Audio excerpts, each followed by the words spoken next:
Bonjour à tous et bienvenue sur boursicoté.com pour cette nouvelle analyse technique du CAC 40 en point intraday avec une séance qui commence plutôt bien puisque donc suite à la réunion de la Fed qui a laissé ses taux inchangés et un mystérieux accord commercial selon Donald Trump, eh bien le CAC 40 rebondit. Alors on a une configuration technique qui est pour l'instant assez lisible, qui vient se poser ici sur cette zone qui était identifiée à 7625 points. On rebondit sur la moyenne mobile 20 exponentielle et il va falloir confirmer dans la journée que l'on est bien sur un rebond et pas une tentative ici de sursaut avant une poursuite d'un mouvement baissier. Au niveau des indicateurs techniques, on est sur une dynamique ici qui reste baissière au sens des histogrammes du MACD sur cette unité de temps 4 heures. Le RSI quant à lui se neutralise.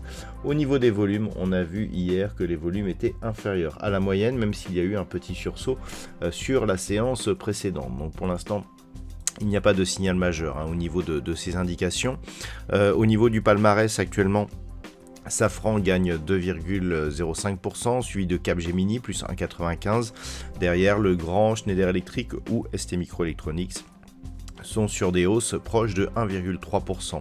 Au niveau des plus fortes baisses, on retrouve Unibail Rodamco Westfield qui perd 4,71%, Renault moins 3,70%, Engie, ArcelorMittal et Orange sont sur des pertes proches de 1%. Donc on a un CAC 40 actuellement qui gagne 0,36%, une configuration technique ici assez lisible puisque nous avons une attaque ici bol supérieur, une phase de consolidation, un contact ici sur la moyenne mobile 20 exponentielle et une tentative de rebond. Il est pour l'instant trop tôt pour savoir si cette tentative de rebond nous validera la poursuite d'un mouvement haussier, mais c'est ce qu'il va falloir surveiller. Pour cela, on va observer ce qui se passe ici, donc éventuellement, cas de retour sur la zone ici est 7625, cette zone doit s'imposer comme support dans cette unité de temps pour valider justement ce rebond, avec comme objectif un retour ici sur 7725, voire cassure de cette zone, puisqu'il faut désormais revenir sur le plus haut que nous avions eu en fin de semaine dernière, à savoir ici la zone des 7780 points.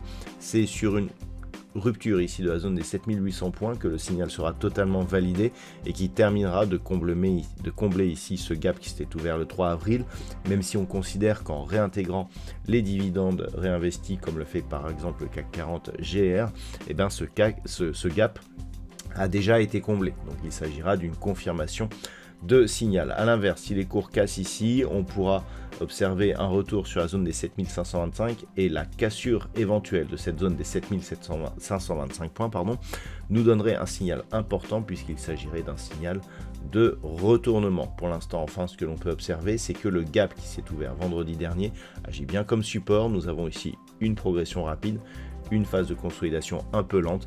Il s'agirait donc plus pour l'instant d'un signal d'achat sur cette zone des 7625 que d'un affaiblissement. Pour l'instant, on est vraiment ici sur un signal de continuité. Voilà donc ce que l'on peut dire sur cette analyse technique du CAC 40 d'un point de vue macroéconomique. Il n'y aura pas de statistiques majeures ce matin du côté de l'Europe. Cet après-midi, nous aurons la décision de la Banque centrale d'Angleterre sur l'évolution de ses taux d'intérêt.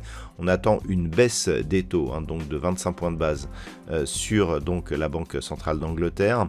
Nous aurons aussi les inscriptions hebdomadaires au chômage du côté des États-Unis qui seront dévoilées à 14h30, donc c'est 13h pour la Banque centrale d'Angleterre, 14h30 pour les États-Unis. Pas d'autres statistiques aujourd'hui, je vous souhaite donc une bonne séance. On se retrouve dès ce soir pour toutes les autres analyses techniques du site boursicoté.com.